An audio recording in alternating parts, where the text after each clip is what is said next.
এশিয়ার বিভিন্ন দেশে উদযাপিত হচ্ছে পবিত্র ঈদুল আজহা। ধর্মপ্রাণ মুসলমানরা ঈদের নামাজ ও পশু কোরবানির মধ্য দিয়ে উদযাপন করছেন দ্বিতীয় বড় ধর্মীয় উৎসব। সময় ও অঞ্চলের পার্থক্যের কারণে আজ কোরবানির ঈদ পালিত হচ্ছে ভারত, পাকিস্তান, মালয়েশিয়া, ব্রুনাই ও উজবেকিস্তানে। একই সাথে এ দিনটি উদযাপিত হবে আফ্রিকার দেশ মরক্কো ও মৌরিতানিয়ায়।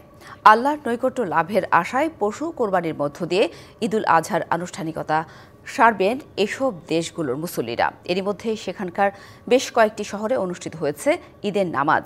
এর আগে শুক্রবার শয়তানকে পাথর নিক্ষেপের মধ্য দিয়ে শেষ হয়েছে হজের মূল আনুষ্ঠানিকতা। এরপরই সৌদি আরব, আরব আমিরাত, কাতার ও ফিলিস্তিন সহ ইউরোপ আমেরিকার দেশে উদযাপিত হয় কোরবানির ঈদ।